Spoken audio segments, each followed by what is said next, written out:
Hola, ¿qué tal? Bienvenidos a esta edición especial de Mundo Cristiano. Queremos desearle en nombre de todo el equipo una feliz Navidad y que este sea un tiempo maravilloso para usted y para toda su familia, y que en este tiempo puedan encontrar la verdadera razón, que es Jesús, ese Jesús que nació y que también sigue creando y haciendo historias de transformación como esta que les voy a contar, que le dio la vuelta al mundo, y es la de un hombre que probablemente usted conozca. Es alguien que tuvo el mundo de la fama y el dinero a sus pies, pero que aún así estaba vacío hasta que llegó a los pies de Jesús, y hoy él es un testimonio de que el regalo de la salvación es mayor que cualquier cosa que ofrezca este mundo. Hablamos de Daddy Yankee y esta es la historia.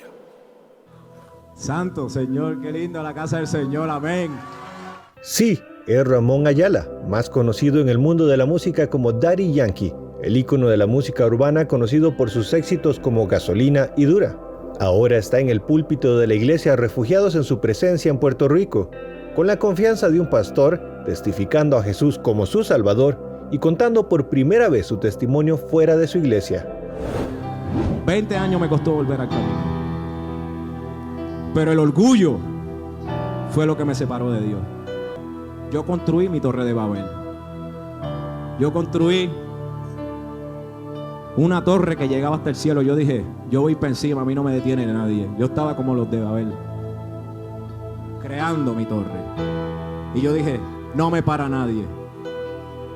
No me va a parar nadie. Y Dios mirándome así. Hijo mío.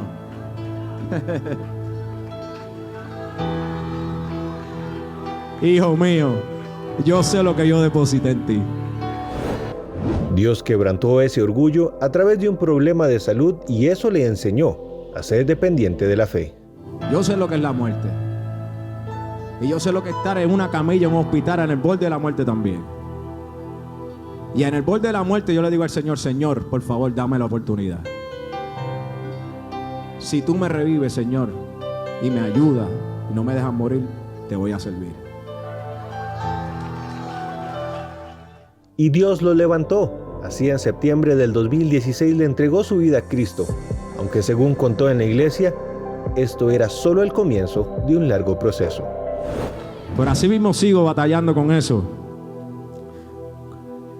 Y yo le decía, Señor, dame la oportunidad. Y así mismo sigo batallando con la enfermedad de la hipertensión, el azúcar. No sabía qué hacer, la hipertensión. Y yo dije, como Dios doblegó mi orgullo. Es que si no lo hacía de esa manera y me ponía ese aguijón, no iba a mirarlo. No iba a prestarle la atención. Porque Él me dijo, tienes que aprender a depender de mí. El cantante enfatizó que aún teniendo toda su fama y dinero, nada lo pudo llenar hasta que Dios llegó a su vida. Y luego, a modo de prédica, compartió una serie de versículos que acuerpaban su testimonio. Su historia de fe se hizo viral en diciembre del año pasado, cuando en el último concierto de su tour, anunció que dejaría su carrera para servirle a Cristo. Desde entonces ha usado sus redes sociales para compartir la palabra de Dios y anunciar su nueva vida. Y así mismo, yo escuché su voz para estar con ustedes esta mañana y poder decirles que la mejor decisión que he tomado en mi vida es haber aceptado al Señor como mi único Salvador. Santo poderoso. Qué maravillosa historia la que nos revela poco a poco todo lo que ha pasado Daddy Yankee y lo que sabemos que va a seguir pasando, porque el Señor va a seguir usándole. Ahora nos vamos para El Salvador, donde una joven estaba viviendo en uno de sus mejores momentos en su vida, tanto en la iglesia como en la vida académica, pero todo se derrumbó al recibir un diagnóstico médico que frenó su vida. Ella nos cuenta cómo el regalo de Jesús la ayudó a sobrevivir. Desde pequeña, Gladys Ardón se ganaba la vida en un humilde local de comercialización de papas en el Mercado Central de San Salvador. Vengo de un hogar donde parecía que las oportunidades eran nulas, donde, al igual que muchas niñas aquí en el país, las esperanzas y los sueños parecían un poco lejanos. Gladys aspiraba a ser la primera de su familia en obtener un título universitario. Finalmente, logró ser admitida en la universidad. pero yo estaba como súper enfrascada que lo mío era medicina. Sin embargo, al inicio de su sueño, la vida tomó un rumbo inesperado. Y justo el primer día que comienzo clases, yo regreso a mi casa y regreso con un dolor abdominal fuerte. Gladys pidió ser llevada al hospital. La situación se complicó más. A medianoche yo ya no me podía sostener del dolor. A escasos días de cumplir 18 años, recibió una noticia impactante y difícil de procesar. Uno de los médicos me dice, hemos encontrado un tumor maligno alojado en tu intestino. Yo no entendía, no terminaba de entender. Y yo le hice la pregunta de, ¿y eso qué quiere decir? Y uno de los doctores que estaba me dijo que tiene cáncer y que se va a morir. Su fe empezó a desvanecerse. A partir de ese momento, fue ingresada de urgencia en el hospital. Y empecé a llorar. Y empecé a llorar como un niño y empecé a preguntarle a Dios, porque en ese tiempo estaba en los mejores años de servicio dentro de mi iglesia, era líder de jóvenes. Y empiezo a preguntarle a Dios qué había pasado. Cada día su espíritu se quebrantaba al presenciar la dolorosa realidad de perder compañeros de hospital. Perdí las ganas de existir, de volver a vivir, porque sentí que nuevamente todo se había venido abajo y dije, porque a mí me habían preparado que también podía quedar con colostomía, una bolsita donde yo iba a hacer mis necesidades. Y yo dije, vivir así, una persona joven, la vanidad que nos da a nosotras como señoritas o como mujeres. Y yo decía, no tiene sentido. Siguiendo las indicaciones de sus médicos, antes de someterse a una cirugía en la que le extrajeron 15 centímetros de intestino, recibió la advertencia de abstenerse de consumir alimentos o líquidos durante un periodo de 2 semanas. La sed y la desesperación por líquidos se volvieron incontenibles. Y yo me agarraba el cabello cada vez que me estaban bañando y me lo empezaba a exprimir con la boca porque mi necesidad de tomar agua era tanta y fue tanta la desesperación que yo llegué a levantar la tapa del excusado del hospital y del tanquecito yo tomaba agua. Y me acuerdo que en uno de esos días yo me levanto cuando ya todos habían dormido, mi mamá se quedaba abajo de mi cama, me desconecto todo el equipo que tenía, voy donde estaba el paciente de la par y me empino su botella con agua. La enfermera me vio a lo lejos, me fue a acostar a mi cama y no me dijo nada. Al siguiente día yo veo un médico que iba súper enojadísimo y era el mismo médico que me había dicho que yo tenía cáncer y que me iba a morir. Llega a mi cama, agarra una silla, la pone a la par mía y me dice, vos desobedeciste una orden y los que desobedecen les va mal. Aquí todo lo que hemos hecho se arruinó, voy a poner esta silla a la par tuya y voy a esperar a ver cómo te morís, porque nada va a servir de lo que hicimos. Y esta historia aún no termina, vamos a hacer una pausa y al volver les mostramos esta mujer valiente que salió adelante de la mano de Dios. Disfruta en familia de historias de transformación, compasión y del poder de la fe para cambiar vidas. No te pierdas el programa y únete a Club 700 Hoy. Y antes de la pausa veíamos el testimonio de Gladys, una joven que fue diagnosticada de cáncer y la ansiedad que esto le generaba puso en riesgo su tratamiento médico. Y en este proceso también tuvo que aprender a depender de Dios. Sigamos viendo esta impresionante historia. Aquí todo lo que hemos hecho se arruinó, voy a poner esta silla a la par tuya y voy a esperar a ver cómo te morís, porque nada va a servir de lo que hicimos. Y mi mamá me agarró del brazo, me sentó en la cama y me dijo, vos pidiéndole agua a un ser humano, pedile a tu Dios que sacie tu sed. Y empezó no a regañarme, pero Dios empezó a hablar a través de ella. La lectura de la Biblia calmó su inquietud y comenzó a manifestarse la obra de Dios. Y entonces esa tarde yo me dormí y cuando yo me despierto estaba la Biblia a la par y abro y me cae en la porción de Isaías. Dice, derramaré ríos, aguas en el desierto y ríos en la soledad. Yo le pedí perdón a Dios y le dije que dejaba todo ese proceso en sus manos, que no fuera como yo quisiera, que fuera su voluntad en mí, que le entregaba todo mi dolor, mi sufrimiento, lo que estaba pasando. Fue de las noches y la primera noche que yo pude dormir en paz después de esa oración. Y cuando yo me despierto, yo sentía que esa noche había pasado algo, porque mi garganta estaba súper fresca, yo ya no tenía sed. y fui la primera en levantarme, después que a mí me costaba levantarme porque para ir a bañarme y toda esa parte, yo fui la primera en levantarme y voy al baño, yo ya no me exprimí el cabello porque yo sentía que algo había pasado esa noche. Su recuperación se hizo evidente en los días siguientes, al mismo tiempo que se revelaba el propósito que Dios tenía para esta prueba. El día que a mí, cabal, me dan la noticia, yo no andaba preparada, y yo siempre lo digo, y no andaba nada porque yo no sabía que me iba a quedar hospitalizada. Y me acuerdo que esa tarde llegaron de una iglesia y de esa iglesia nos repartieron atolito y me dieron una bolsa, y la bolsa contenía papel higiénico, pasta, cepillo, champú, un juguito y una galleta. Y me acuerdo que esa bolsa cambió totalmente mi vida también. Fue Dios también diciendo, yo estoy aquí. Y, o sea, en detalles, porque Dios es tan detallista, que en cositas que parecen tan insignificantes, y Él empieza a glorificarse y empieza a orar. Gladys había tenido una experiencia desfavorable en el hospital y se había comprometido a no volver.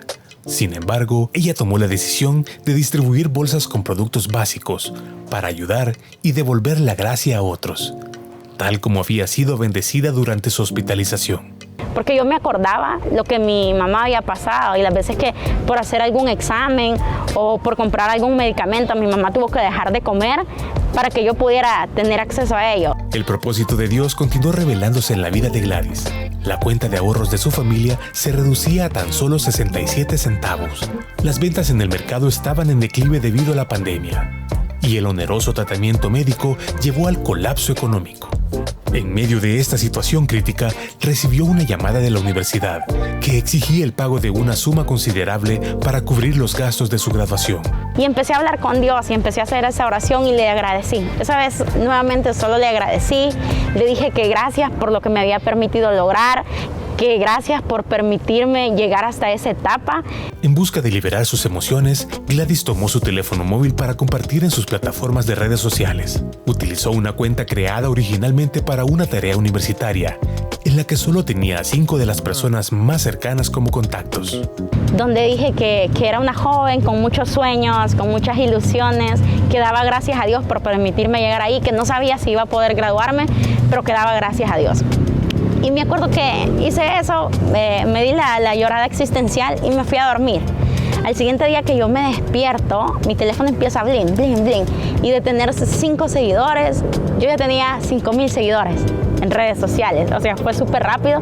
Tenía mi bandeja de mensajes topados. Una persona anónima y sin conocer a Gladys se hizo cargo de todos sus gastos universitarios.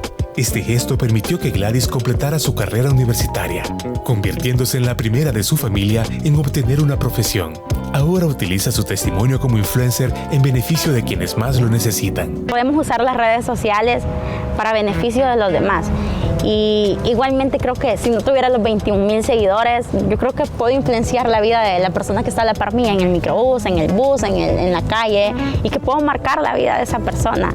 En la actualidad, Gladys encabeza una fundación que proporciona alimentos y productos de higiene personal a pacientes, sus familias y al personal hospitalario. Y creo que eso es parte de todo, el saber que lo logrado hasta ahora es solo gracias a la infinita misericordia, bondad y amor de Dios en mi vida. También se desempeña como portavoz de la Unión Europea y ha recorrido diversos países para llevar el mensaje de solidaridad y empatía a jóvenes y líderes de todo el mundo. Yo siempre le digo a la gente, no te soltes de la mano de Dios. Cualquiera que sea el diagnóstico, cualquiera que sea la situación desesperanzadora, o que sientas que tus sueños o que lo que estás viviendo en ese momento, sentís que estás hundido, que estás frustrado como aquel valle de huesos secos, pero que Dios puede volver a depositar vida ahí. Uno comienza a ver cómo Dios empieza a actuar en su tiempo perfecto y de maneras sobrenaturales. Impresionante lo que Dios ha hecho en la vida de Gladys. Y ahora vamos a una historia de transformación donde un hombre, a quien llamaremos Raúl, vivió rodeado de drogas y violencia desde niño. Incluso él fue uno de los hombres más peligrosos de su barrio. Solo el regalo de Jesús pudo sacarlo de ahí, así como a muchos hombres cercanos de él. De noche todo esto es zona de búnker. Vamos a pasar por allá que se ve que hay un allanamiento ahora. Raúl, un ex adicto y vendedor de drogas, nos llevó a recorrer los distintos barrios de Rosario, escenarios de las guerras entre bandas narcos. A los 13 años me regalaron mi primer arma. Me hicieron tanto la cabeza de que cuando yo le dispare a alguien o le meta un tiro en la pierna a uno, me iba a sentir bien, que hasta me sentí bien cuando lo hice. Estuve ahí, apuntándole en la cabeza, pero no llegué. Algo me dijo que frenara, que no lo haga. Por unos minutos se queda callado. Los recuerdos a veces duelen, pero enseguida nos cuenta cómo aparece Dios en su vida. Cuando me paro en el cruce de vía, pasa el tren, se para un muchacho al lado mío, me mira y lo único que me dice, Dios te ama. Me dice, no te olvides que te estaba buscando, hace mucho. Ya te salvó la vida varias veces. Y me dijo muchas cosas que me pasaron a mí, ¿viste? Desde ese día, durante un par de meses me empezaron a invitar a la iglesia hasta que un día fui. Y dije, a ver qué pasa. Y me di cuenta de que... Pero me voy acordando y me sorprendo de cómo... Esa persona que me dijo eso en el cruce de vía ese fue algo increíble. Yo nunca más volví a ver a esa persona.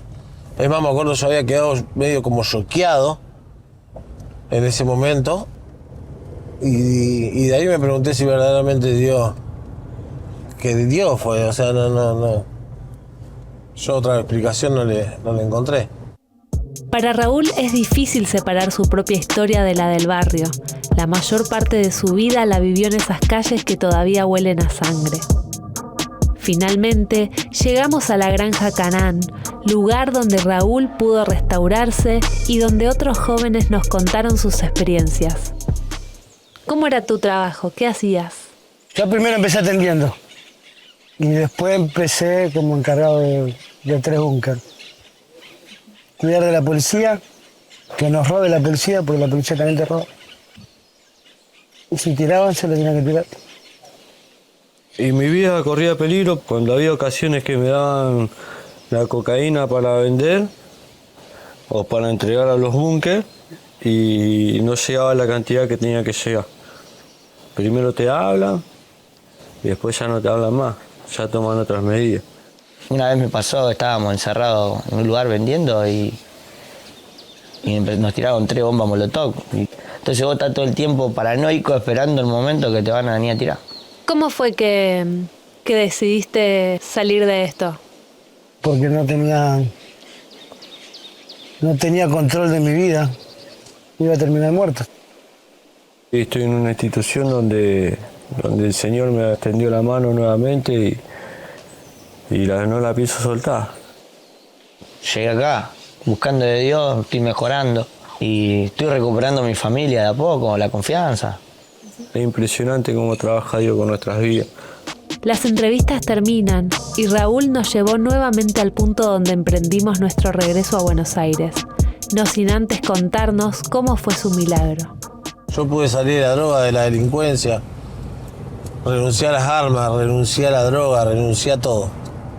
Yo pude salir, se puede salir, yo puede salir cualquiera. Desde Rosario, Argentina, Judith Cole para Mundo Cristiano. Sin lugar a dudas, el amor de Jesús supera cualquier dogma religioso y eso lo entendió bien una inmigrante musulmana que militó para el Islam durante mucho tiempo hasta que entendió que el amor de Dios va más allá de la religión. En el Islam, Dios no es un padre. Dios es el juez supremo y se sienta aparte de nosotros juzgando absolutamente todo lo que hacemos. Los padres de Hedy emigraron de Irán a Estados Unidos en busca del sueño americano. Lo encontraron. Hedy creció entre la riqueza y la opulencia de Beverly Hills, pero dice que no fue suficiente. Nunca me sentí satisfecha. Realmente me sentía muy culpable por tener lo que el mundo describía como casi todo y aún así estar triste. Y siempre me pregunté qué era ese espacio en mi corazón que me hacía sentir vacía.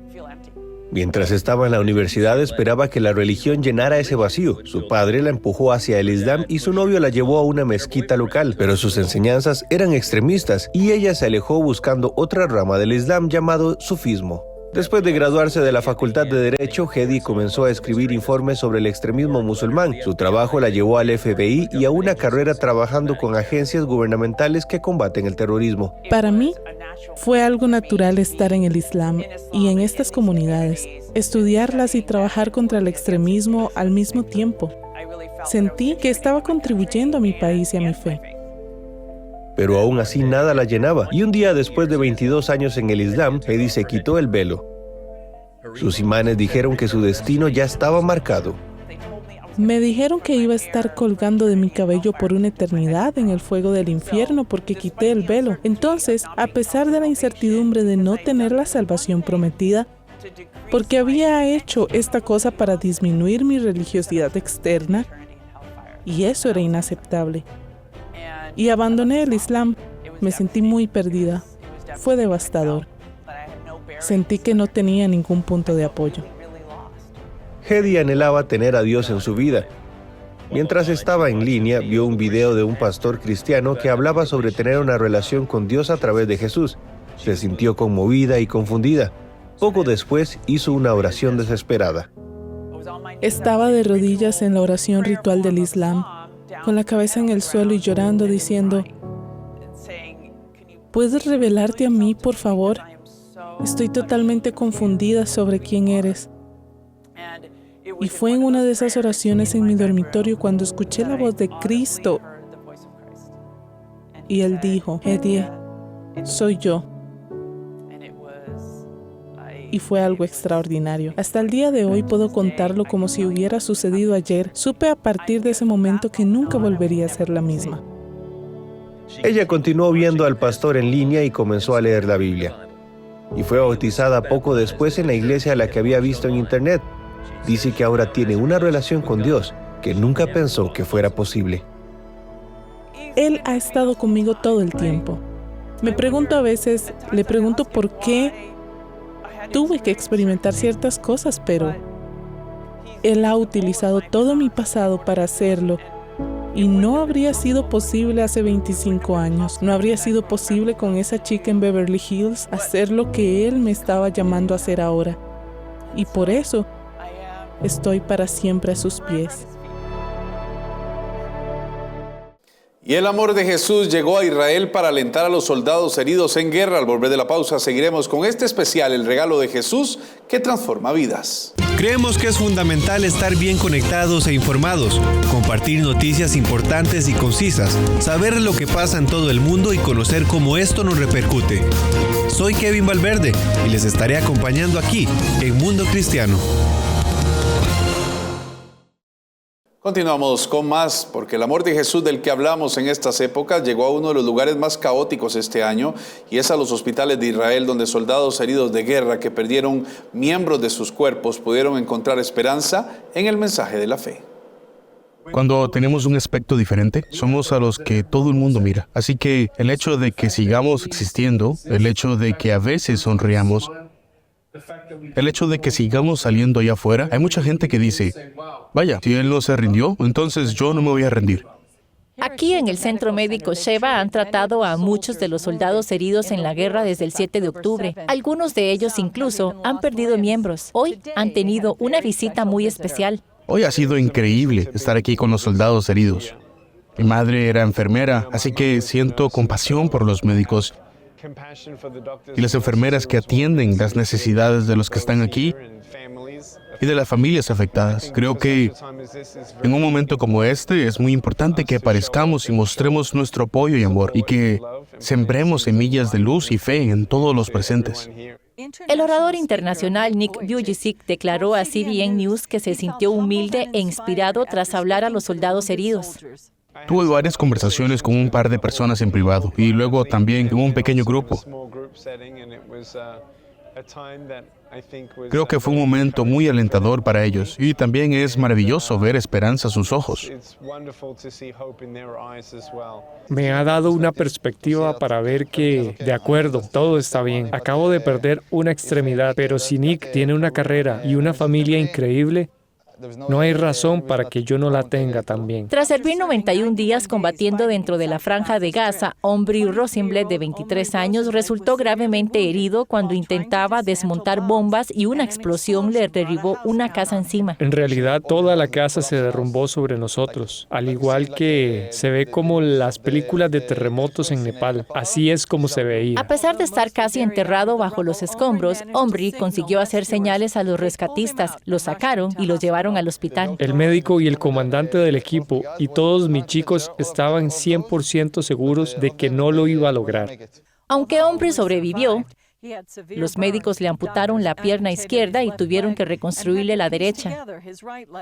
Escuchar a Nick le dio esperanza. Me da mucha motivación porque Nick habla muy bien y da muchos ejemplos de su vida. Como amputado, puedo sentirlo más cerca de mí. Es increíble. Sinha Greeniman es subcomandante de SACA International, el servicio voluntario de búsqueda y rescate que participa intensamente en el tratamiento de los heridos y ayuda a recuperar a los muertos desde el 7 de octubre. Greeniman conoció a Nick en Estados Unidos y ayudó a organizar esta reunión especial.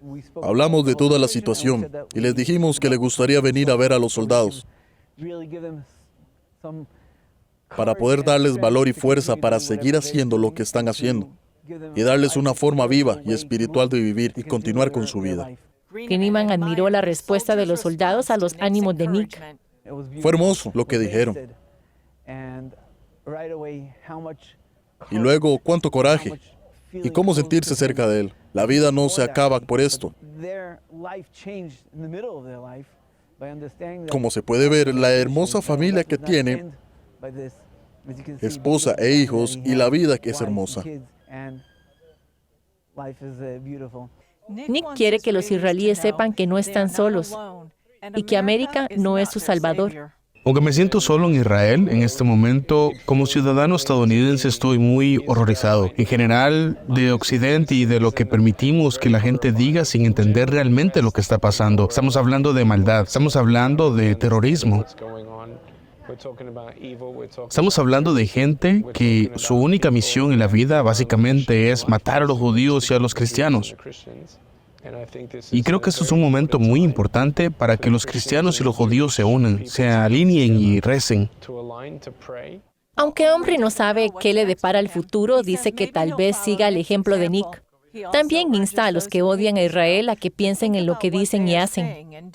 Lee un poco sobre la verdad, no solo lo que hay en los medios sociales, porque todos los medios sociales y los medios de comunicación están influenciados por el dinero y por esas cosas, y por el terror y el dinero de la sangre. Por favor, ven a Israel. Creo que soy un tipo muy agradable. Greeniman dice que es alentador ver que la gente apoya a Israel en estos momentos.